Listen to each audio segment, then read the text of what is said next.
আসসালামু আলাইকুম, স্বাগতম পাড্রিও ক্যাফের অফিসিয়াল পডকাস্টে। আমি ইস্তাক আহমেদ তারেক, আর আপনি শুনছেন আমাদের বিশেষ আড্ডার এক নতুন অধ্যায়। পাড্রিও ক্যাফে এটি শুধু একটি ক্যাফে নয়, এটি গল্পের আসর, জ্ঞানের পাঠশালা এবং নতুন ভাবনার মিলন। বইপ্রেমী, উদ্যোক্তা, লেখক, গবেষক কিংবা শুধু এক কাপ কফির সঙ্গী, আপনাদের সবার জন্যই আমাদের এই পডকাস্ট। এখানে আমরা কথা বলবো বই, ব্যবসা, জীবন, ক্যারিয়ার এবং নানান বাস্তব অভিজ্ঞতা নিয়ে। কখনো থাকবেন বিশেষ অতিথিরা, কখনো হবে আপনাদের পাঠানো প্রশ্নের উত্তর, আর কখনো হবে নিছক এক অনুপ্রেরণার গল্প। প্রথমেই আমরা আজকের অতিথি আব্দুল আল মামুন ভাইয়ের কাছে যাচ্ছি। আমরা প্রথমে আপনার পরিচয় জানতে চাই। সত্যি বলতে পরিচয় দেওয়ার মতো এখনো পর্যন্ত কোনো পদ পদবি আমার অর্জিত হয়নি। আমি এখনো পড়াশোনার মাঝে আছি এবং টুকটাক পড়াশোনা করছি, একজন ছোটখাটো পাঠক বলতে পারেন। সেই সাথে বিতর্ক এবং বিতর্ক সংগঠনের সাথে যুক্ত আছি, এই আর কি। আজকে বিভিন্ন আলোচনার মাধ্যমে হয়তো মামুন ভাইয়ের পরিচয় পাবো। প্রথমে যে বিষয়টা আমরা মামুন ভাইয়ের কাছে জানতে চাই, আপনি বই পড়া শুরু করেছেন কবে থেকে? বই পাঠের শুরুটা বলতে গেলে একদম ছোটবেলা থেকেই। আমার মা বই পড়তেন কাজের ফাঁকে ফাঁকে, সেটা আমি দেখতাম। এবং আমাদের বাড়িতে আমার জ্যাঠা অর্থাৎ আমার মেজো চাচার ঘরে বেশ বড়সড় বইয়ের সংগ্রহ ছিল, বুক সেলফ ছিল, সেইখানে মাঝে মাঝে যেতাম। কিন্তু তখন আমার বয়সটা অনেক ছোট হওয়ায় ছোটদের উপযোগী বইপত্র তেমন খুব একটা ছিল না। তা আমি ওখান থেকে, আমার এখনও মনে আছে, সেটা সম্ভবত 2004-05 সালের দিকে, তখন আমি অনেক ছোট। আমি যখন এক দুইটা বই টান দিই, তখন একটা বই আমার হাতে এসেছিল, আমার ফাঁসি চাই, মতিউর রহমান রিন্টুর লেখা। তো তখন আসলে ওই বইটা পড়ার মতো বয়স আমার একদমই হয়নি, যদিও আমি কিছুটা পড়েছিলাম, কিন্তু সেটা সামনে এগোতে পারিনি। তারপরে আমি যখন মাদ্রাসায় পড়াশোনা শুরু করি, মাদ্রাসায় আমার দুজন সিনিয়র ভাই ছিলেন, ফয়েজ ভাই এবং জুবায়ের ভাই। তো ওনারা বেশ বইপত্র পড়তেন। তো ওইটা দেখে আমি মোটামুটি অনুপ্রাণিত হলাম। এবং এটা 2008-09 সালের কথা। তখনও আমি মোটামুটি ছোট মাদ্রাসায় পড়ি। তখন ময়মনসিংহে শেকর সাহিত্য মাহফিলের আয়োজনে ইসলামী বইমেলার আয়োজন হয়েছিল। সেটা বেশ কয়েক বছর হয়েছিল টানা, বড় মসজিদ প্রাঙ্গণে হতো। তো আমি ওনাদের সাথে বিকেলবেলা একদম মাদ্রাসা থেকে হুজুরদের চোখ ফাঁকি দিয়ে আমি বইমেলায় যেতাম। এবং সেখান থেকে সর্বপ্রথম আমি আমার টাকায় বা আমার নিজের যেই টিফিনের টাকা সেটা বাঁচিয়ে আমি প্রথম বই খরিদ করি। তো ওখান থেকে বলতে পারেন যে আমার বই পড়ার যে ভিত্তিপ্রস্তর সেটা স্থাপিত হয়েছে। এবং এই কারণে আমি আমার সেই বড় দুই ভাই জুবায়ের ভাই এবং ফয়েজ ভাইদের প্রতি আমি দারুণভাবে কৃতজ্ঞ। আচ্ছা মামুন ভাই, যদি আমি আরেকটা বিষয় এখানে অ্যাড করতে চাই, কোন ধরনের বই বেশি পড়তে আপনি পছন্দ করেন? একজন ব্যক্তি বা একজন মানুষ যখন পাঠক হয়ে ওঠে, তখন কিন্তু সময়ে সময়ে তার পাঠের চাহিদা এবং তার রুচিতে পরিবর্তন ঘটে। তা আমার ক্ষেত্রেও সেই বিষয়টা ঘটেছে। এই মুহূর্তে আমি ইতিহাস বিষয়ক বইপত্র পড়তে অনেক বেশি পছন্দ করি। সেই ইতিহাস বিষয়ক বইয়ের মাঝে আপনার ভ্রমণ কাহিনী হতে পারে, রাজনীতি, অর্থনীতি, খেলাধুলা সহ বিশ্ব রাজনীতি, ভূগোল, এই জাতীয় বইপত্রগুলো, এগুলো আমাকে সবচেয়ে বেশি টানে। মানে আপনি নন ফিকশন বই বেশি পছন্দ করেন ব্যাপারটা? জি জি, আমি নন ফিকশন বই পড়তে পছন্দ করি, যদিও আমার বইয়ের শুরুটা হয়েছিল ফিকশন পড়ার মাধ্যমে। এবং বলতে গেলে পাঠক হয়ে ওঠার পেছনে বাংলাদেশের আমার মতো বয়সী যারা, তাদের ক্ষেত্রে সবচেয়ে বড় অবদানটা হয়তো হুমায়ুন আহমেদের। আমার ক্ষেত্রেও তার ব্যত্যয় ঘটেনি। আমার যে পাঠের শুরু সেটা হুমায়ুন আহমেদের অনেক গুরুত্ব। এখানে আমি একটা জিনিস আপনাকে জিজ্ঞেস করতে চাই, সেটা হচ্ছে যে আপনি যে প্রথম তাহলে কোন বইটি পড়েছিলেন, যেটা আপনি এখনো মানে যেই বইটা এখনো আপনি অনুভব করেন আপনার পড়া প্রথম বই, যদি আপনার মনে থাকে? একদম প্রথম কোন বইটা পড়েছি সেটা একদম সুনির্দিষ্ট করে বলা সম্ভব না। তবে প্রথম দিকে আমি যেটা বললাম, মাদ্রাসায় থাকা অবস্থায়, তখন আমি বেশ কিছু ইসলামী ধাঁচের উপন্যাস পড়েছিলাম। যেমন অটোমান সাম্রাজ্য, স্পেনের পতন, ওই শাসকদের যে ইতিহাসগুলো রয়েছে, কিভাবে গ্রানাডার পতন হয়েছে, স্পেনের পতন হয়েছে, এই ব্যাপারগুলো দিয়ে মূলত আমার তখন বই পড়ার যে যাত্রা সেটা শুরু হয়েছে। আচ্ছা, আরেকটা বিষয় যেটা আমি আপনাকে বলতে চাচ্ছিলাম, যে আপনি মূলত এতটুকু বোঝা গিয়েছে যে আপনি নন ফিকশন বই বেশি পছন্দ করেন বা ইতিহাস বা এই ধরনের বইগুলো আপনি বেশি পড়েন। তো এই বইগুলোর ক্ষেত্রে যে বিষয়টা থাকে, যে এই বইগুলোর ব্যাপারে আগ্রহ খুব কম পাঠকদের, এবং এই বইগুলোতে অনেক সময় লাগে পড়তে বা বেশি সময় দিতে হয়। সেক্ষেত্রে একসাথে কি আপনি অনেকগুলো বই পড়েন, নাকি আপনি একটি বই শেষ করেন, বা কিভাবে বই পড়েন আপনি? আসলে বই পড়ার ব্যাপারটা কিভাবে? প্রথম দিকে যখন বই পড়তাম তখন একটা একটা করে বই পড়তাম, এবং মনে হতো যে একটা পৃষ্ঠা যদি আমি বাদ দেই তাহলে সেটা আমার কাছে অনেক বেশি আনকমফোর্টেবল মনে হতো। কিন্তু পরবর্তীতে যখন সময় অতিবাহিত হয়েছে, এখন আমি একসাথে অনেকগুলো বই পাঠ করি। এমনও হয়েছে যে আমি আসলে একসাথে 10-20-30টা করে বই পড়ি। এবং সত্যি বলতে কিছু কিছু বই এমন থাকে, এবং একটা পর্যায়ে যখন পাঠক তার পাঠ চালিয়ে যেতে থাকে, তখন সব বইয়ের সকল পৃষ্ঠা, সকল অধ্যায় কিন্তু পড়ারও প্রয়োজন হয় না।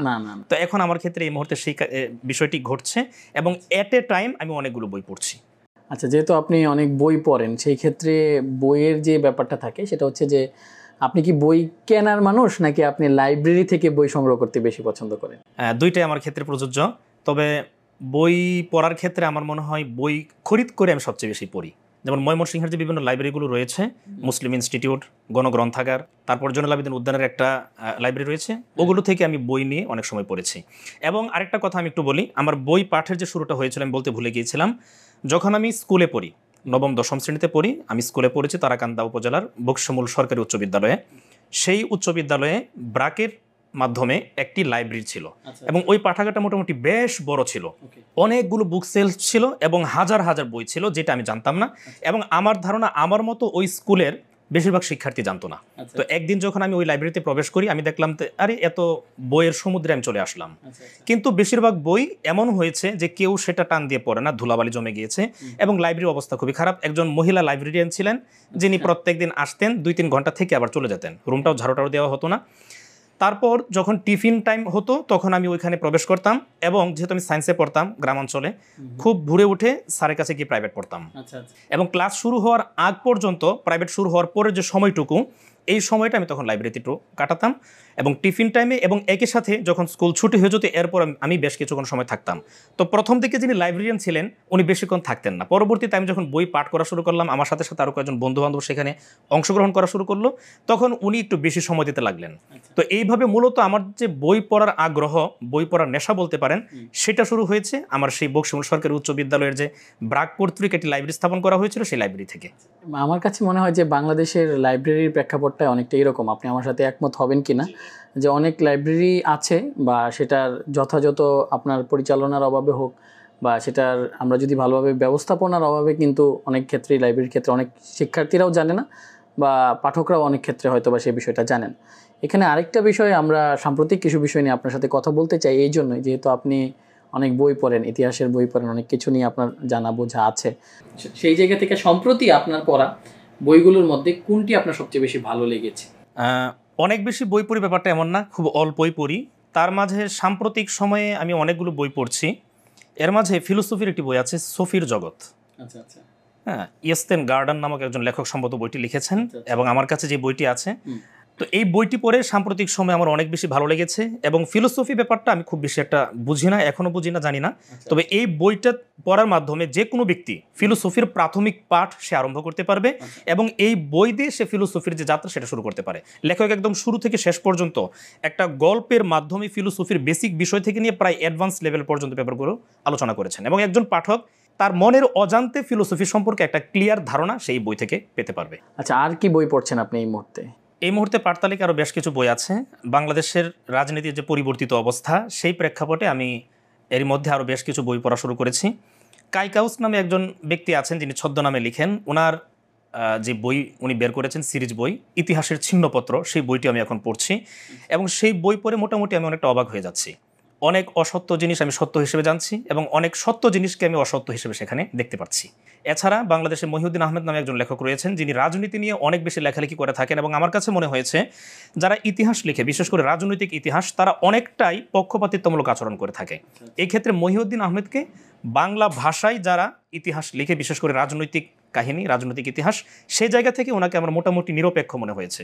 তো ওনার বেশ কিছু বই আছে, যেমন মুক্তিযুদ্ধ নিয়ে বই আছে, তারপর ৭৩ নির্বাচন, ৭৪ দুর্ভিক্ষ, ১৯৭৫ জাসদের উত্থান পতন, বেগম খালেদা জিয়া এখানে একটা বই আছে ওনার আত্মজীবনী নিয়ে। এরকম বেশ কিছু বই ওনার এই মুহূর্তে আমার পাঠ তালিকায় আছে।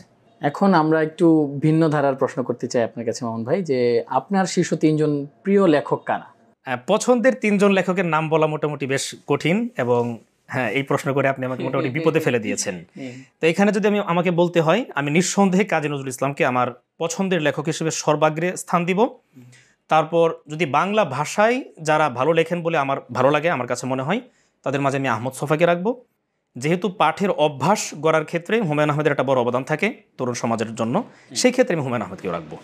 আর যদি বাংলা ভাষার বাহিরে আপনি বলেন, তাহলে আরও অনেক ব্যক্তিবর্গ রয়েছেন সেলফ ডেভেলপমেন্ট বুক যারা লিখেন, তাদেরকে আমি রাখবো এখানে। যেমন বেশ কিছু বই আছে, the power of positive thinking, the power of your subconscious mind, এরকম আরও বেশ কিছু বই রয়েছে, ইকিগাই, এই বইগুলো আমার কাছে মোটামুটি বেশ ভালো মনে হয়। এবং ইতিহাস নিয়ে যেহেতু আমার আগ্রহ বেশি, যদি আরবি ভাষার ইতিহাসের দিকে আমি খেয়াল করি, তাহলে ডক্টর রাগিব সারজানি এবং ডক্টর আলী মোহাম্মদ সাল্লাবি, তাদের বই আমি নিয়মিত পাঠ করি। তাদের লেখার কোন দিকটা আপনার সবচেয়ে বেশি মুগ্ধ করে, যেহেতু আপনার এত লেখকের ভিড়ে বা আপনি এত মোটামুটি যে বই পড়েন বা বইয়ের সাথে আপনার সম্পৃক্ততা, তাদের লেখার কোন দিকটা আপনাকে বেশি মুগ্ধ করে? এই ব্যাপারে উত্তর দিতে গেলে মোটামুটি একটা সময় সাপেক্ষ ব্যাপার। আমি যদি কাজী নজরুল ইসলামের কথা বলি, কাজী নজরুল ইসলাম হচ্ছেন সময়ের স্রোতের বিপরীতে চলা একজন মানুষ। ওনার পুরো জীবনে উনি অন্যায়ের বিরুদ্ধে বিদ্রোহ, অসত্যের বিরুদ্ধে বিদ্রোহ করেছেন। উনি রাজবন্দির জবানবন্দি লিখেছেন, যেমন একই সাথে উনি বলেছেন যে মম এক হাতে বাঁকা বাঁশের বাঁশরি আর এক হাতে রণতুর্য। এই যে একই সাথে প্রেম এবং বিদ্রোহ, এই যে সম্মিলন, এটা আসলে কাজী নজরুলকে ছাড়া আমি আমার জীবনের দ্বিতীয় আর কাউকে পাইনি। এই কারণে কাজী নজরুল আমার জীবনের সবচেয়ে প্রিয় লেখক। আর আহমদ ছফার কথা যদি বলি, বাংলাদেশে যারা বাম ঘরানার বুদ্ধিজীবী রয়েছেন তাদেরকে যদি বামপন্থী বুদ্ধিজীবী হতে হয় তাহলে আহমদ ছফা থেকে শেখা উচিত। আহমদ ছফা এমন একজন ব্যক্তি যিনি সাদাকে সাদা বলতে পারতেন, কালোকে কালো বলতে পারতেন। উনি ওনার প্রিয় ব্যক্তিরও সমালোচনা করতে ছাড়তেন না, আবার ওনার শত্রু যে সে যদি কোনো ভালো কাজ করতো সেটাকে উনি কখনো অস্বীকার করতেন না। যেমন স্বাধীনতা পরবর্তী সময়ে আমাদের অন্যতম প্রিয় একজন কবি ফরুক আহমেদ, খুবই শক্তিমান কবি, ফরুক আহমেদকে যখন কোন ঠাসা করে রাখা হয়েছিল, ফরুক আহমেদের পক্ষে বাংলাদেশের কোনো মূল ধারার লেখক, বুদ্ধিজীবী, কবি, সাহিত্যিক কলম ধরেননি। যখন ওনাকে কোন ঠাসা করে রাখা হলো, ওনার চাকরি থেকে ওনাকে জোরপূর্বক অব্যাহতি দেওয়া হলো, তখন মূল ধারার বুদ্ধিজীবীদের মধ্যে আহমদ ছফাই একজন ব্যক্তি ছিলেন যিনি ফরুক আহমেদের পক্ষে লিখেছেন, এবং উনি তখন আঙুল দিয়ে দেখিয়ে দিয়েছিলেন যে সমস্ত কারণ দেখিয়ে ফরুক আহমেদকে কোন ঠাসা করে রাখা হয়েছে তার থেকে অনেক বড় বড় কারণ যারা ঘটিয়েছে তাদেরকে সরকার ওই সমস্ত আসনগুলোতে বসে স্থান দিয়েছে। এই যে ফরুক আহমেদের পক্ষে যারা কথা বলতে পারতেন না তাদের বিরুদ্ধে কিন্তু আহমদ ছফা মূলধারার কাজগুলো করে গেছেন। এখানে আরেকটা বিষয় আমি যুক্ত করতে চাই, ফরুক আহমেদের পাশাপাশি আমাদের সকলের শ্রদ্ধেয় এবং প্রিয় লেখক হুমায়ুন আহমেদের কথা যদি আপনি চিন্তা করেন, হুমায়ুন আহমেদকে হুমায়ুন আহমেদ হিসেবে তৈরি করার পেছনের কারিগরও কিন্তু আহমদ ছফা। এবং সমালোচনা করার জায়গা থেকে যদি দেখেন, সেই জায়গা থেকে কিন্তু হুমায়ুন আহমেদকেও সমালোচনা করতে কিন্তু আহমদ ছফা ছাড়েননি। জি, আমি এটা আপনার সাথে যুক্ত করতে চাচ্ছিলাম। আপনি একদম সঠিক বলেছেন। হুমায়ুন আহমেদের রচনা, সৃষ্টি, সাহিত্যকর্ম নিয়ে যখন প্রশ্ন করা হলো তখনও কিন্তু উনি ওনাকে ব্যঙ্গ বিদ্রুপ করতে ছাড়েননি। তো এই কারণে আহমদ ছফাকে আমার কাছে মনে হয় যে উনি প্রকৃত অর্থেই মূলধারার একজন ব্যক্তি, মূলধারার বুদ্ধিজীবী। এবং আরেকটা বিষয় আপনি আমার সাথে একমত হবেন যে হুমায়ুন আহমেদ যখন আহমদ ছফার নাম আপনার পদকের জন্য, আমি যদি ভুল না করি বাংলা একাডেমির পদকের জন্যই সম্ভবত, তো হুমায়ুন আহমেদ যখন আহমদ ছফার নাম প্রস্তাব করছিলেন কোনো পদকের জন্য, আহমদ ছফা কিন্তু নিজে এই বিষয়টাতে কিন্তু বিরক্ত হয়েছিলেন। এখনকার সময়ে যদি আপনি চিন্তা করেন, আমাদের ভিতরে যখন নিজেকে প্রকাশ করার এবং নিজেকে জানানোর যে আত্ম অহংকারের জায়গাটা, সেই জায়গাতেও কিন্তু আহমদ ছফা নিজে অনেকটা প্রচার বিমুখ। এবং এমন ঘটনা ঘটেছে, আমাদের দেশে এমন কবি সাহিত্যিকও আছেন যারা কোনো একটি পদক পাওয়ার জন্য রাষ্ট্রের কাছে দাবি জানিয়েছেন, কলাম লিখেছেন এবং উনি পেয়েছেন। তো সেই জায়গায় কিন্তু আহমদ ছফা নিজেকে গুটিয়ে রেখেছেন। কোনো ধরনের পদক, পদবি, সম্মাননা, রাষ্ট্রীয় সম্মাননা, এগুলোর জন্য উনি কখনোই পাগল ছিলেন না। এবং গাভী বৃত্তান্ত নামে উনি যে বইটি লিখেছেন, এই বইটি লেখবার মতো দুঃসাহস বাংলাদেশের কয়জন ব্যক্তি করতে পারবেন? এই ব্যাপারে আহমদ ছফা যখন আব্দুর রাজ্জাককে জিজ্ঞেস করেছিলেন, উনি কিন্তু বলেছিলেন গো অ্যান্ড সোক, অর্থাৎ যে লাইব্রেরি দেখে বলেছিলেন যে আপনি যান এবং সেখানে সাঁতার কাটুন, সেখান থেকে আপনার পছন্দের যে জনরা আছে সেটি আপনি বাছাই করুন এবং পড়া শুরু করুন, তাহলে আপনি বুঝতে পারবেন যে আপনার কোন বইগুলো পড়া উচিত। তো এটা হচ্ছে বই বাছাই করার মূল নিয়ম। তারপরে যদি আমি একটু যুক্ত করতে চাই, যদি কেউ পাঠক হয়ে উঠতে চায়, একদম জার্নিটা শুরু করতে চায়, তাহলে সে হুমায়ুন আহমেদের যে কোনো বই নিয়ে আরম্ভ করতে পারে। কারণ কি, হুমায়ুন আহমেদের লেখাগুলো খুবই সহজ সরল ভাষায়, এবং হুমায়ুন আহমেদের যে কোনো বই পড়লে মনে হবে ওখানকার যে কোনো একটা চরিত্রের জন্য আপনি নিজে, এই যে ব্যাপারটা, এটা কিন্তু একজন ব্যক্তিকে পাঠক হয়ে উঠতে অনেক বেশি সহযোগিতা করে থাকে। তো লেখক নিয়ে অনেক কথা বলছিলাম, এখন আমি আপনার কাছ থেকে জানতে চাই, একটু মজার প্রশ্ন করতে চাই। অনেক গুরুগম্ভীর আলোচনা আমরা শুনছি, তো সেই জায়গা থেকে আপনি যদি কখনো কোনো লেখকের সাথে চা খেতে বসতে পারেন, তাহলে আপনি কাকে বেছে নিতেন এবং কি প্রশ্ন করতেন? এই ক্ষেত্রে নিঃসন্দেহে আমি কাজী নজরুল ইসলামের সাথে দেখা করতে চাবো। এবং যদি এই সুযোগ আমার কখনো আসতো, আমি ওনাকে প্রশ্ন করতাম যে আপনি তো সারাটি জীবন স্রোতের বিপরীতে গিয়ে জাহান্নামের আগুনে বসে পুষ্পের হাসি হেসেছেন, এই যে আপনি সারা জীবনব্যাপী কাজটুকু করতে পারলেন, এর শক্তি কোথা থেকে এসেছে?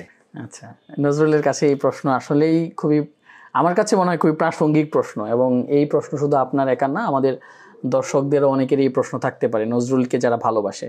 এখন একটু বইয়ের যে কিছু প্রভাব থাকে, বইয়ের কিছু জীবন দর্শন থাকে, বই নিয়ে এক একজন এক একভাবে চিন্তা করে। তো সেই জায়গা থেকে আমরা আপনার কাছে যদি জানতে চাই, যদিও একটু জটিল প্রশ্ন হয়ে যাচ্ছে কিনা, যে কোন বই আপনার চিন্তা ভাবনায় পরিবর্তন এনেছে, মানে যেই বই পড়ে আপনি আপনার চিন্তায় পরিবর্তন এনেছেন বা আপনি জানতে পেরেছেন, বুঝতে পেরেছেন, হ্যাঁ, আপনার জীবনের চিন্তার পরিবর্তন এনেছে কোন বই? সুনির্দিষ্টভাবে আসলে এই ব্যাপারটা বলা খুব কঠিন, তো আমি যদি একটু তারপরে বলি, জীবনে আমি বেশ অনেকগুলো সিরাত গ্রন্থ পড়েছি আচ্ছা। এবং বারবার যখন পড়েছি আমি প্রতিবারই সিরাত গ্রন্থ থেকে নতুন কোনো কিছু শিখেছি। একজন মানুষের সামাজিক জীবন, পারিবারিক জীবন, ব্যক্তি জীবন, যুদ্ধ, সমাজনীতি, রাষ্ট্রনীতি, এই ব্যাপারগুলো এগুলো আমি খুব বেশি আগে জানতাম না। পরবর্তীতে আমি যখন দু একটি বই পড়লাম, যেমন একটি বই হচ্ছে আর রাহিকুল মাখতুম, আল্লাহ রাসূলের সিরাত গ্রন্থ, এবং আরেকটি হচ্ছে বি স্মার্ট উইথ মুহাম্মদ সাল্লাল্লাহু আলাইহি সাল্লাম। এই বইটির অনুবাদ করেছেন বাংলাদেশের একজন তরুণ লেখক অনুবাদক মাসুদ শরীফ।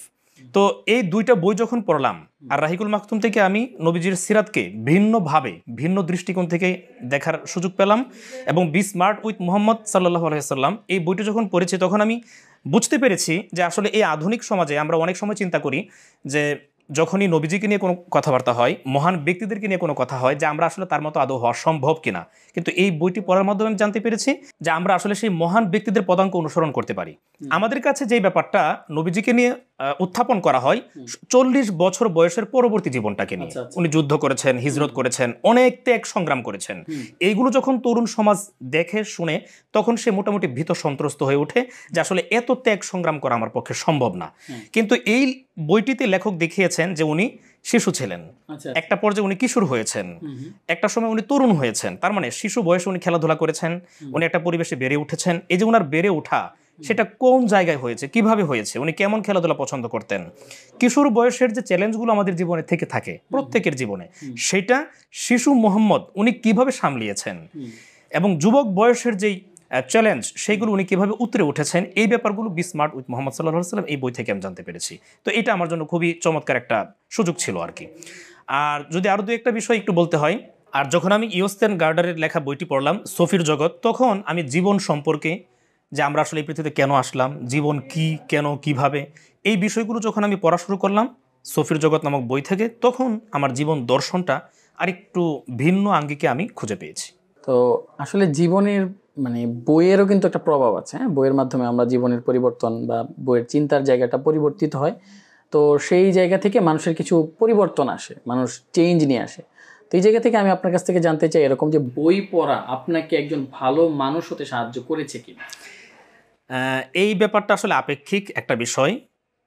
বই পাঠ করলে বা কোনো কিছু পড়লে মানুষ জানতে পারে, অর্থাৎ যদি কেউ কোনো কিছু জানে তখন আমরা তাকে বলি জ্ঞানী। তো জ্ঞান দিয়ে কিন্তু মানুষ অনেক কাজ করে থাকে। এই যে আমাদের দেশে এত অন্যায়, অপরাধ, অন্যায্য কাজ কারবার, এই সবগুলো কিন্তু জ্ঞানী মানুষরা করছে বেশি। আমাদের দেশে রিক্সা চালক, ভ্যান চালক, ঠেলা চালক, মাটি কাটার কাজের লোক, তারা কিন্তু খুব বেশি দুর্নীতি করা, টাকা পাচার করার সুযোগ নেই। তো এইখানে যার জ্ঞান আছে সে যদি জ্ঞানটাকে সঠিকভাবে কাজে না লাগায় তাহলে তাকে বলা হবে জ্ঞান পাপী। আর যে জ্ঞানটাকে সঠিকভাবে কাজে লাগাবে তখন তাকে বলা হবে বুদ্ধিমান। তো আমি মনে করি জ্ঞানী এবং বুদ্ধিমান এই দুইটা শব্দের মাঝে এই এতটুকু ফারাক রয়েছে। শুধুমাত্র বই পাঠ, সাহিত্য পাঠ কাউকে সৎ মানুষ করে গড়ে তুলতে পারে না। যদি বাস্তবিক প্রয়োগ প্রয়োজন, বাস্তবিক প্রয়োগ প্রয়োজন, এবং সেটা খুবই পজিটিভ ওয়েতে যেন হয়, এবং সেটাতে মানে জ্ঞান অর্জন করলেই হবে না, সেটার বাস্তবিক প্রয়োজনটা এবং সামাজিক যে তার দায়বদ্ধতা সেটা জ্ঞানী মানুষের বই পড়ার মাধ্যমে যখন সে প্রয়োগ করতে পারবে তখনই বই পড়া একজন মানুষকে ভালো মানুষ হতে সাহায্য করবে নিঃসন্দেহে। এখন আপনি আমাদেরকে বলছিলেন যে বই পড়ার ক্ষেত্রে হোক, যে ক্ষেত্রে হোক, জীবনের মানুষের বিভিন্নভাবে নানানভাবে মানুষকে নানানভাবে অনেক পরিবর্তনের ভিতর দিয়ে যেতে হয়, অনেক অবস্ট্যাকেলের ভিতর দিয়ে যেতে হয়। তো সেই জায়গা থেকে বই বা আপনার জীবনে এমন কোনো সময় এসেছে কিনা যেটা বই আপনাকে মানসিকভাবে শক্তি দিয়েছে? আমি যতটুকু জানি যে বই মানুষকে অনেকভাবেই, বই পড়ার মাধ্যমে কিন্তু মানুষের একটা ইমাজিনেশনের জায়গা তৈরি হয়, বই পড়ার মাধ্যমে মানুষের একটা চিন্তার জায়গা তৈরি হয়। তো সেই জায়গা থেকে বই পড়াকে আপনাকে কোনো মানসিক শক্তি দিয়েছে কিনা? হ্যাঁ, মানসিক শক্তির ব্যাপারটা যখন আসে তখন নিঃসন্দেহে বই নানানভাবে আমাকে সহযোগিতা করেছে। তো মানসিক শক্তির জায়গাগুলো বিভিন্ন বই থেকে আমি পাই। বিশেষ করে আমি যখন কোনো খারাপ সময় অতিবাহিত করি তখন আমি কোরআনের কিছু স্পেসিফিক আয়াত পড়ি। তো এটাও তো একটা বই, একটা গ্রন্থ নিঃসন্দেহে। তো ওখানকার কিন্তু অনেক কথাবার্তা রয়েছে যেই কথাবার্তাগুলো আসলে আমাদেরকে অনেক নানানভাবে ইন্সপায়ার্ড করে, মানসিক শক্তি যোগায়। যেমন আল্লাহ পাক একটা আয়াতে বলেছেন লা তাকানাতু মির রাহমাতিল্লাহ, তোমরা কখনো আমার রহমত থেকে নিরাশ হয় না। আরেকটা জায়গায় উনি এমন একটা আয়াত নাজিল করেছেন বা বলেছেন যার মোটামুটি বাংলা অর্থটা এরকম যে একমাত্র কাফের শ্রেণী ব্যতীত কেউ আল্লাহর রহমত থেকে নিরাশ হয় না। এই যে কথা, এই কথা যখন আপনি মনে প্রাণে বিশ্বাস করবেন এবং একটু বোঝার চেষ্টা করবেন কত বড় কথা, এরকম কথা কিন্তু আল্লাহ সূরা নাজমে বলেছেন যে একমাত্র কাফের শ্রেণী ব্যতীত কেউ আল্লাহর রহমত থেকে নিরাশ হয় না। এই কথা উনি বলেছিলেন ইউসুফ আলাইহিস সালামের বাবাকে, যখন ইউসুফ হারিয়ে গিয়েছিল, তাকে পাওয়া যাচ্ছে না, হ্যাঁ। যখন ওনার বাবা ইউসুফ আলাইহিস সালামের বাবা একজন নবী ছিলেন, উনি যখন হতাশাগ্রস্ত হয়ে পড়েছিলেন, তখন ওনাকে অভয় দেওয়ার জন্য আল্লাহ পাক এই কথা বলেছিলেন। আরেকটা ব্যাপার, মানসিক শক্তির ব্যাপারটা যদি বলি, আরও বেশ কিছু বই আছে যেগুলো আমাকে মানসিকভাবে অনেক শক্তি দিয়ে থাকে এবং কাজকে অনেক বেশি সহজ করে তোলে, যেমন the power of positive thinking, the power of your subconscious mind, art of thinking. এই যে বইগুলো রয়েছে, এই বইগুলো আমাকে দারুণভাবে সহযোগিতা করেছে। এবং আরেকটা বই আছে ইট দ্যাট ফ্রগ, ওই প্রোক্রাস্টিনেশন নিয়ে একটা লেখা বই, যে আমি পার্সোনালি অনেক প্রোক্রাস্টেড ছিলাম, তো এইটা ইমপ্রুভের জন্য ইট দ্যাট ফ্রগ আমার কাছে খুব ভালো লেগেছে। তো এই জাতীয় বইগুলো আমরা পড়তে পারি এবং এই জাতীয় বইগুলো নিঃসন্দেহে আমাদের মানসিক শক্তি উৎকর্ষের ব্যাপারে অনেক বেশি সহযোগিতা করবে বলে মনে করি। পাওয়ার অফ পজিটিভ থিঙ্কিং বই আমাকে পার্সোনালি অনেক বেশি ইন্সপায়ার করেছে, যার জন্য আমি সবসময় চেষ্টা করি পজিটিভ থাকার, এবং পজিটিভ এনার্জি কিভাবে মানুষকে প্রভাবিত করে। বিশেষ করে আমি বলি যে পজিটিভ জিনিস হচ্ছে সেটাই, পজিটিভ জিনিস হচ্ছে এটা আপনার জন্য অনেক মানে কি বলে যে একটা প্রশান্তির জায়গা, আর নেগেটিভ জিনিস সবসময় আপনার জন্য বিষ, এটা আপনাকে কোনো না কোনোভাবে ক্ষতি করবে। তো আসলে বই আসলে মানসিক শক্তি আমাদেরকে দেয়। আমরা খুব জটিল আলোচনায় আছি, জটিল কিছু শুনছি আপনার কাছ থেকে, আমরা নিয়মিতভাবে এই আলোচনাগুলো করব। আমরা চাই যে বই পড়ার মাধ্যমে, জানার মাধ্যমে আপনি সহ যারা আছে তাদের বিভিন্ন জিনিসকে কিভাবে আমরা সমাজের ভালোভাবে উপস্থাপন করতে পারি। এখন কিছু মজার প্রশ্ন করতে চাই আপনাকে, কিছু কল্পনাপ্রসূত প্রশ্ন, যে প্রশ্নগুলো আশা করি অনেকেই পছন্দ করবেন বা অনেকেরই মজার কিছু জানার প্রশ্ন থাকে, যে যদি আপনি কোনো বইয়ের চরিত্র হতে পারতেন, তাহলে আপনি কাকে বেছে নিতেন? আপনি কোন চরিত্রটা বেছে নিতেন? প্রিয় চরিত্রের ব্যাপারটা যদি বলি তাহলে আসলে খুবই কঠিন বলা। একটা সময় যখন কিশোর ছিলাম তখন আমি হিমু হতে চাইতাম, শুভ্র হতে চাইতাম, এবং হিমুরা যে কাজগুলো করে সেগুলোর প্রতি খুবই আগ্রহ ছিল। এখনও যে হতে চায় না এমন না, এখনও ওই চরিত্রগুলো ভালো লাগে। তবে এখন মনে হয় যে পৃথিবীতে যত অন্যায় আছে, যত অন্যায্য আছে, সেই সকল অন্যায়, অন্যায্য কাজকর্ম, বেইনসাফি যত কাজকর্ম আছে, তার বিরুদ্ধে যত চরিত্র আছে, সেই চরিত্রগুলো যেন আমি হতে পারি। মানে এক কথায় আমাদের বিপ্লবী আব্দুল্লাহ আল মামুন ভাই। তার একটা বিষয় যদি বলি, সেই ক্ষেত্রে আমার এটা রিলিভেন্ট একটা প্রশ্ন, যদি আপনার জীবনের গল্প নিয়ে একটা বই লেখা হয় তাহলে নাম কি হতে পারে? আপনি কি চিন্তা করেন সেই বইটা? সেটা এখনো ভাবিনি, এবং যদি এটা কখনো সময় আসে তখন ভাববো। না, তারপরেও যদি আপনার মনে হয় যে বইটার নাম এখনো পর্যন্ত মনে হয় না যে আমার জীবনে খুব এমন কিছু ঘটেছে যেটা নিয়ে আমি বই লিখতে পারি, যার কারণে আমি এখনো পর্যন্ত এই বিষয়টা নিয়ে ভাবিনি। যদি সময় কখনো আসে হয় তখন হয়তো সেটা। আচ্ছা, আমরা সেটা শোনার অপেক্ষায়, এবং আমরা চাই যে আব্দুল্লাহ আল মামুন ভাইকে নিয়ে যেন আমরা বই পড়তে পারি, আরো বেশি জানতে পারি। তো বই পড়ার সময় আপনার কোনো বিশেষ অভ্যাস আছে কিনা, যেমন চা খাওয়া বা কফি খাওয়া বা নির্দিষ্ট জায়গায় বসা ইত্যাদি, বা হয় না অনেক সময় আপনি বই পড়ার ক্ষেত্রে বিশেষ কোনো কিছু আছে কিনা আপনার, বা বিশেষ অভ্যাস? বই পড়ার ক্ষেত্রে অনেকেই চা কফি পছন্দ করে, তবে আমার এরকম বিশেষ কোনো অভ্যাস নেই। আমি বই যখন পড়ি তখন শুধু বই পড়ি, এবং এটা নির্দিষ্ট কোনো জায়গাও লাগে না। শুয়ে বসে, বাসে, ট্রেনে, যে কোনো জায়গায় আমি বই পড়তে পারি, এবং বই পড়তে পারলে আমার মোটামুটি ভালো লাগে। আচ্ছা, বইয়ের সাথে আর কিছু জিনিস আমরা যাই, যে আমরা যারা বই পড়ে তারা অনেক ক্ষেত্রে হয় যে অনেকেই সিনেমা দেখে বা মুভির প্রতি একটা থাকে। তো আপনি কি বইয়ের উপর ভিত্তি করে নির্মিত সিনেমা দেখেন কিনা, বা এরকম অনেকেরই বই নিয়ে ছবি হয়েছে, হুমায়ুন আহমেদের অনেক হয়েছে, এরকম আপনি সিনেমা দেখেন কিনা বা মুভি দেখেন? বই বা উপন্যাস ভিত্তিক যত সিনেমা তৈরি হয়েছে পৃথিবীতে, তার সংখ্যাটা একেবারেই কম না। সেখান থেকে আমি মোটামুটি অনেকগুলো সিনেমা দেখেছি, এবং এটা খুব একটা খারাপ লাগে না, ভালোই লাগে। তবে আপনি যদি এই দুইটা থেকে একটা আমাকে পছন্দ করতে বলেন, সেই ক্ষেত্রে আমি বইকেই পছন্দ করবো, আমি সিনেমাকে খুব একটা পছন্দ করবো না। কারণ হচ্ছে, বই যখন পড়া হয়, যখন আমরা কোনো কিছু পড়ি যে নীল আকাশে পাখি উড়ে যাচ্ছে, অথবা যে কোনো একটা প্রেমের কথা, অথবা যুদ্ধের কথা, অথবা মা তার শিশুকে স্নেহ করছে, এই যত ব্যাপারগুলো আছে যখন আমরা বই পড়ি তখন আমাদের ইমাজিনেশন পাওয়ারটা আমরা কাজে লাগাতে পারি, এবং এই জায়গায় তখন আমাদের মনোযোগটা আরো অনেক বেশি ক্ষুরধার হয়, অনেক বেশি প্রবল হয়। কিন্তু আমরা যখন সিনেমায় যাই তখন কিন্তু এটা সম্ভব না, বরং আমাদের মনোযোগের ঘাটতি ঘটতে পারে, আমরা ডিস্ট্র্যাক্ট হয়ে যেতে পারি। এমন কোনো সিন সামনে আসছে যেটা দেখে আমরা অনেক বেশি রোমান্টিক হয়ে যেতে পারি, তখন আসলে সেটা মূল জায়গায় না থেকে তখন শুধুমাত্র সেটা যে ভিউ অথবা তার যে বহিরাবরণ, সেটার প্রতি আমরা ইন্টারেস্টেড হয়ে পড়ি। যার কারণে আমি সিনেমা এবং বই, এই দুটোর ক্ষেত্রে অবশ্যই বইকে প্রায়োরিটি দিব।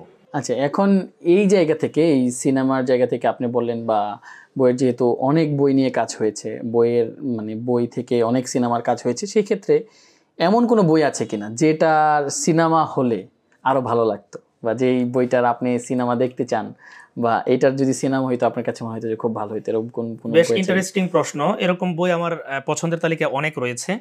আমি জীবনী নিয়ে অথবা বায়োগ্রাফি নিয়ে একটা উপন্যাস লেখা হয়েছে, বই লেখা হয়েছে, পরবর্তীতে সেটা আবার সিনেমাতে রূপ দেওয়া হয়েছে, এমন অনেকগুলো মুভি দেখেছি। তবে আমার মনে হয় কাজী নজরুল ইসলামকে নিয়ে এখনো পর্যন্ত, ওনার বায়োগ্রাফি নিয়ে কোনো সিনেমা এখনো পর্যন্ত হয়তো ওইভাবে হয়নি, আমার জানা নেই। এই ক্ষেত্রে ভালোভাবে ওরকম ভাবে হয়নি, হয়তো হয়নি। এই ক্ষেত্রে বাংলাদেশের একজন লেখক রয়েছেন আসিফ এন্তাজ রবি, হ্যাঁ ওনার একটি বই রয়েছে আমারই দেবনা ভুলিতে। আমার খুবই পছন্দের একটা বই, আমি নিজে ওই বইটা পড়ছিলাম এবং খুবই চমৎকার একটি বই। এবং আসিফ এন্তাজ রবির যে গদ্য লেখার স্টাইল আমার খুবই প্রিয়, আমার খুবই ভালো লাগে। তো কাজী নজরুলকে নিয়ে লেখা আমারে দেবনা ভুলিতে, এই বইটি কাজী নজরুল ইসলামের উপর যেহেতু লেখা হয়েছে, যদি এই বইটি নিয়ে কখনো কোনো পরিচালক, কোনো প্রযোজক একটি সিনেমা নির্মাণ করেন, খুব চমৎকার মনে হয় আমার খুব ভালো লাগে। এবং এই বই থেকে আমি নিজেও জেনেছি যে কাজী নজরুল ইসলামের নজরুলের প্রথম নাম ছিল তারাখেপা। নজরুলের নাম ছিল তারাখেপা এবং নজরুলের 4 থেকে 5টা নাম পরিবর্তিত হয়ে কাজী নজরুল ইসলাম রাখা হয় এবং এই নামটা নজরুলের নিজের রাখা। এই কাজী নজরুল ইসলাম নামটা নজরুলের নিজের রাখা এবং নজরুল তার নামের আগে পিছনে কখনো সে মানে হাবিলদার, কখনো সে সৈনিক বা অনেক ধরনের বিশেষণ কিন্তু যুক্ত হয়েছে। আপনার সাথে আমিও একমত যে এই বই নিয়ে আসলেই যদি যুক্ত করতে চাই, আমরা কাজী নজরুলকে সত্যিকার অর্থে পুরো পৃথিবীতে আমরা ওনাকে মেলে ধরতে পারিনি। আপনি দেখবেন এখনো পর্যন্ত কাজী নজরুলের বিদ্রোহী কবিতা আরবি ভাষায় বা অন্য কোনো ভাষায় অনুবাদ খুব একটা হয়নি। এবং কাজী নজরুলের যে সৃষ্টি, তার যে কবিতায় শব্দ চয়নের যে দোতনা আমাদের মনে সৃষ্টি করে থাকে, এটা আমরা কোনোভাবেই বহির্বিশ্বকে দেখাতে পারিনি। আমরা চাই এই কাজটা এখনো পর্যন্ত হয়নি, না উর্দু, না ফার্সি, না আরবি, না ইংরেজি, কোনো জায়গায়। আমরা পাটগ্রিহ ক্যাফে থেকে নজরুলকে নিয়ে অনেক পরিকল্পনা করছি, পরবর্তীতে হয়তো বা আমরা সবাইকে জানাতে পারবো নজরুলকে নিয়ে আরো বিশেষ কিছু। যেমন আমি যতটুকু জানি যে ভারতীয় উপমহাদেশে কাজী নজরুল ইসলাম গজল যে ব্যাপারটা আছে, এটা নজরুল প্রথম নিয়ে এসেছেন। আপনারা যদি এই গজলের স্রষ্টা বলেন, জনক বলেন বা যাই বলেন, আপনার এখানে কাজী নজরুল ইসলামকে কিন্তু সবচেয়ে বেশি প্রায়োরিটি দিতে হবে। সেই জায়গা থেকে ফার্সি এবং উর্দু শব্দের যে প্রয়োগ এবং সেটার মাধ্যমে যে লেখনী, সেটা কিন্তু নজরুল নিয়ে এসেছেন। আমরা খুবই চমৎকার আলোচনা করব নজরুলকে নিয়ে, আমাদের খুবই পরিকল্পনা আছে। আমরা হয়তো বা আরও কখনো আপনাকে নিয়ে, নজরুলকে নিয়ে অনেক বেশি বিশ্লেষণধর্মী আলোচনা হবে। তো আপনার কাছ থেকে শুনছিলাম যে এমন কোনো বই আছে কিনা যেটা নিয়ে সিনেমা হলে খুবই ভালো হয়। এখন কিছু ভিন্ন ধরার প্রশ্ন করতে চাই, কিছু ব্যক্তিগত জায়গা থেকে প্রশ্ন করতে চাই। তো বই কেনার ক্ষেত্রে যদি হয়, যে বই কেনার পরপরই কি পড়া হয় নাকি প্রথমে জমিয়ে রেখে তারপরে পড়েন, কোনটার ক্ষেত্রে সেটা হয়? একটা সময় বই কিনে পড়তে বসে যেতাম, যে কোনো বই গিফট পেলে সাথে সাথেই সেটার মোড়ক খুলে পড়তে বসে যেতাম। এখন সেটা সব সময় সম্ভব হয়ে ওঠে না, কারণ এখন একসাথে অনেকগুলো বই কেনা হয়। যেহেতু একসাথে অনেক বই কেনা হয়, কিন্তু সবগুলো বই আর একসাথে পড়া হয় না, এই কারণে এখন অনেক বই জমে যায় যেটা পড়া হয় না, এবং এই সংখ্যা দিন দিন ভারী হচ্ছে। সেই ক্ষেত্রে আপনি যেহেতু বলছেন যে আপনার অনেক বই কেনা হচ্ছে বা জমিয়ে রাখছেন বই, সেই ক্ষেত্রে যে শেলফে কতগুলো বই আছে যেগুলো এখনো আপনি পড়েন? অনেক বেশি বই কিনছি, এই ব্যাপারটা কিন্তু আপেক্ষিক। যারা কোটি কোটি টাকার বই কিনে, লক্ষ লক্ষ টাকার, সেই ক্ষেত্রে তো আমি নিতান্তই কম কিনে থাকি। তবে এই ক্ষেত্রে মোটামুটি বেশ একটা সংখ্যা আছে, সেটা আমি এক্সাক্ট ফিগারটা বলতে পারবো না, তবে 300 থেকে 400-র মতো বই রয়েছে ইতিমধ্যে, যেটা আমার পড়া হয়নি, কিন্তু আমার বুক শেলফে আমি খরিদ করে রেখে দিয়েছি। আচ্ছা, গুড।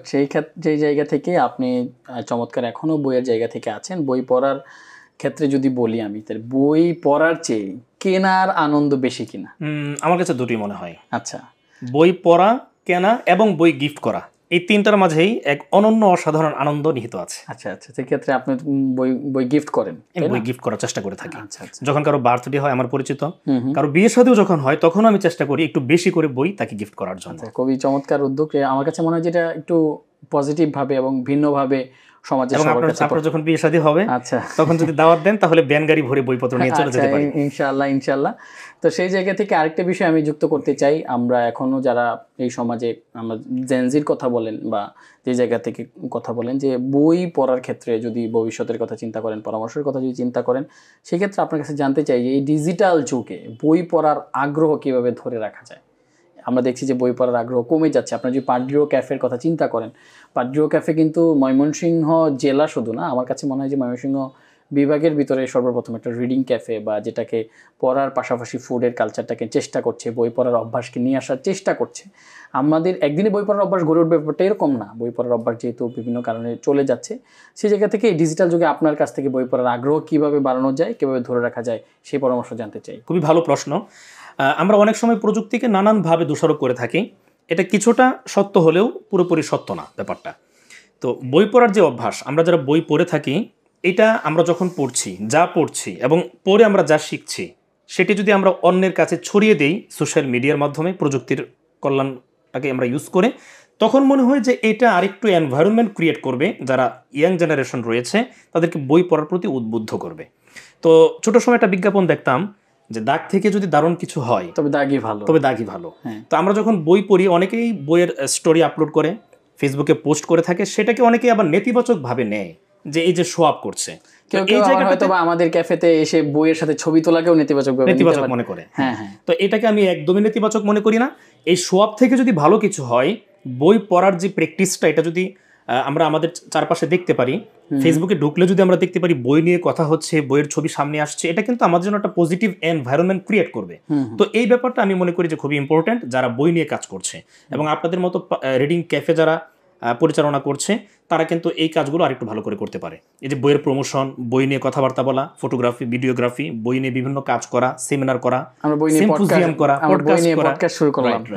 তো এই কাজগুলো যত বেশি একটা সমাজে হবে, সেই সমাজের মানুষজন তত বেশি বইয়ের সাথে সম্পৃক্ত হবে। মোট কথা হচ্ছে বইয়ের ব্যাপারে আমাদেরকে অ্যাওয়ারনেস বাড়াতে হবে, তাই না? বইয়ের ব্যাপারে যখন অ্যাওয়ারনেস হবে তখনই কিন্তু হবে। আপনারা যদি দেখেন যে শুধু বই পড়ার ক্ষেত্রে না, আমি যদি দেখি যে এখন কিন্তু অডিও শোনার ব্যাপারেও কিন্তু প্রভাব হচ্ছে। আপনার প্রযুক্তির কথা যদি দেখেন, কিন্ডল চলে আসছে। হ্যাঁ, আপনার কিন্তু অনেকেই কিন্তু এখন অডিও শুনছে, তাই না? বই কিন্তু পড়ার চাইতে অনেকে কিন্তু অডিও শুনছে। তো সেই জিনিসটাও কিন্তু আমার কাছে মনে হয় যে প্রযুক্তির একটা সুফল কিন্তু এখানে আসে, বা সুফল নিয়ে কিন্তু কাজ করা যায়। তো সেই জায়গা থেকে নতুন পাঠকদের জন্য কিছু পরামর্শ দিবেন আপনি, বই পড়া নিয়ে কিছু পরামর্শ দিবেন। আচ্ছা, এই ব্যাপারটা আমি সম্ভবত ইতিমধ্যেই একটু বলে ফেলেছি আব্দুর রাজ্জাক এবং আহমদ সোফার ঘটনাটা দিয়ে। আচ্ছা, আসলে একজন মানুষের কোন জনরার প্রতি ইন্টারেস্ট বেশি, সেটা দিয়ে তার পড়া স্টার্ট করতে হবে। তার কাছে কোনটা ভালো লাগে, এবং যেই কাজটা খুবই সতর্কতার সাথে করতে হবে, যেই বিষয়ে তার আগ্রহ নাই সেই বিষয় জোর করে পড়লে হিতে বিপরীত হবে, তখন বই পড়ার প্রতি আগ্রহ কিন্তু কমে যাবে। তো এই কাজটা করতে পারে, তার যে বিষয়ে আগ্রহ সেই বিষয়ক বইপত্র দিয়ে পড়া শুরু করতে হবে। তারপর যদি আরেকটা কথা বলি, একান্ত যদি কেউ এই ব্যাপারটা নির্বাচন করতে না পারে, তখন আমি হুমায়ুন আহমেদের কিছু বই দিয়ে থাকি। আচ্ছা, কারণ হুমায়ুন আহমেদের ভাষা সংলাপ খুবই সহজ।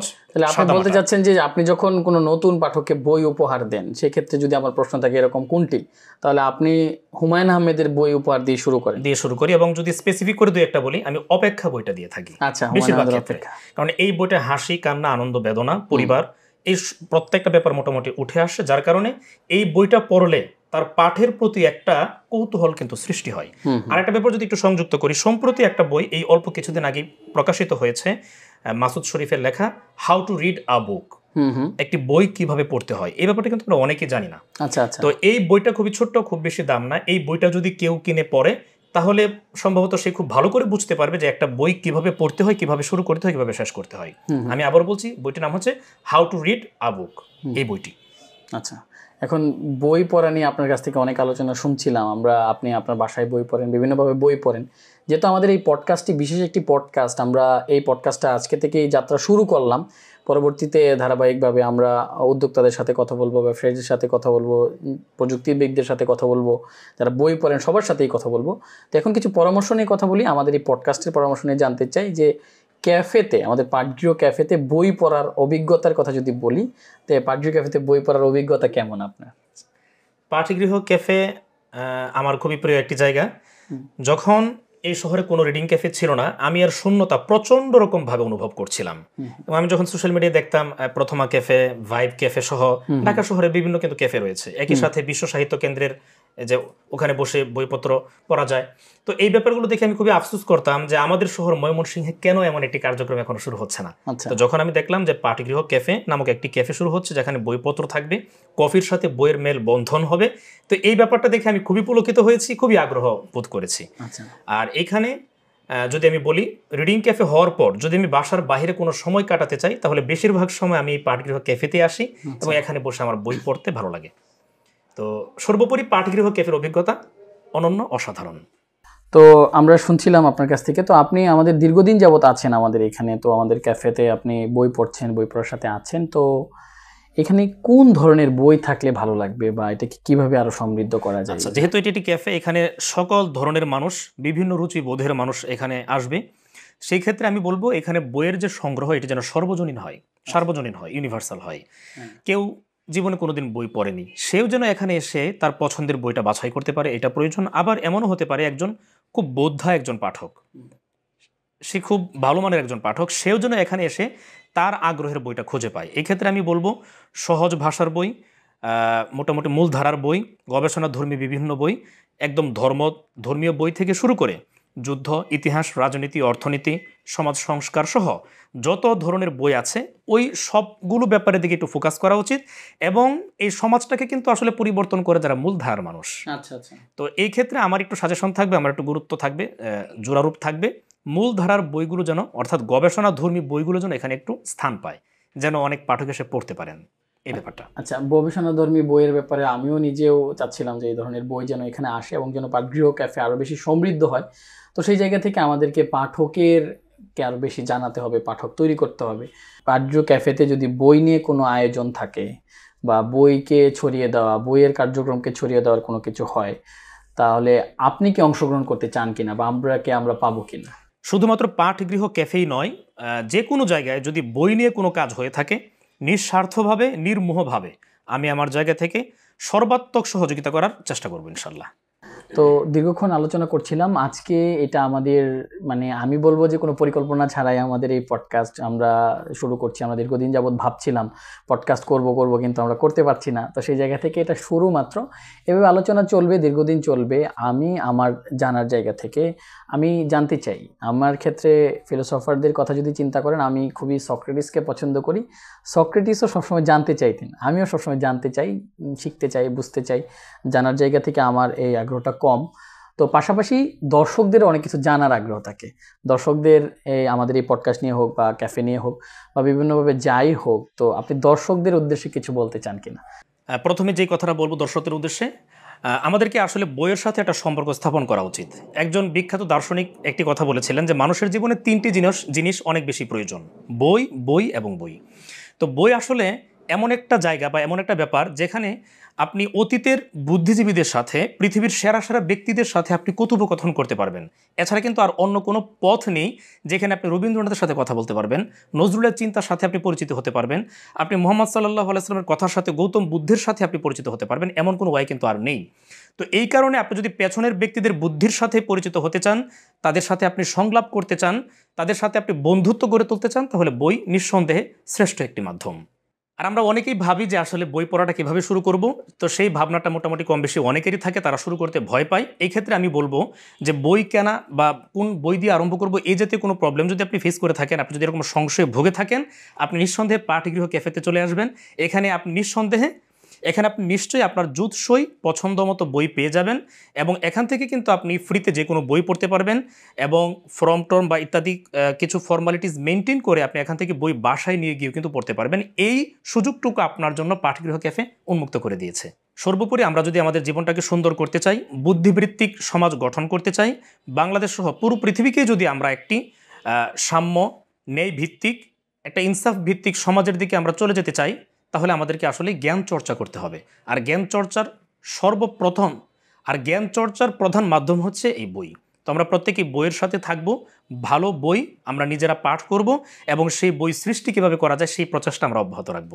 আর সবশেষে পাঠগৃহ ক্যাফেকে অনেক ধন্যবাদ, ইস্তাক আহমেদ তারেক ভাইকে অনেক ধন্যবাদ এমন একটি ব্যতিক্রম ধর্মী রিডিং ক্যাফে চালু করার জন্য এবং সেই সাথে পাঠগৃহ ক্যাফের আয়োজনে বই নিয়ে একটি পডকাস্টে আমাকে ইনভাইট করার জন্য। আজকের পডকাস্টে আমাদের সাথে থাকার জন্য আপনাদেরকে অসংখ্য ধন্যবাদ জানাচ্ছি। আশা করি আজকের আলোচনা থেকে আপনি নতুন কিছু জানতে পেরেছেন বা নতুন ভাবনার দুয়ার খুলেছে। আপনার মতামত বা প্রশ্ন ভবিষ্যতে কোনো বিষয়ে যদি জানতে চান, তাহলে আমাদের পাঠগৃহ ক্যাফের পেজে বা আমাদের ইমেইলে আপনারা সেটি উল্লেখ করতে পারেন। পাশাপাশি পাঠগৃহ ক্যাফের পডকাস্টে আমাদের প্রতি সপ্তাহে এটি থাকবে। নতুন পর্বে আমরা যাদেরকে নিয়ে আসব তাদের ব্যাপারে আমরা আগে থেকেই জানিয়ে দেব এবং পরবর্তী পর্বে আপনি যদি কথা বলতে চান, আপনি যদি চান আপনার বই নিয়ে, আপনার চিন্তা নিয়ে গল্প করতে আমাদের সাথে, তাহলে আমাদের সাথে যোগাযোগ করতে পারবেন। আমরা আপনার সাথে আলোচনা করব। দেখা হবে। ততক্ষণ পর্যন্ত ভালো থাকুন, জানতে থাকুন, ভাবতে থাকুন। পাঠগৃহ ক্যাফে, কথায় কফি। পাঠগৃহ ক্যাফেতে, কথায় কফিতে এবং জ্ঞানে। ধন্যবাদ সবাইকে।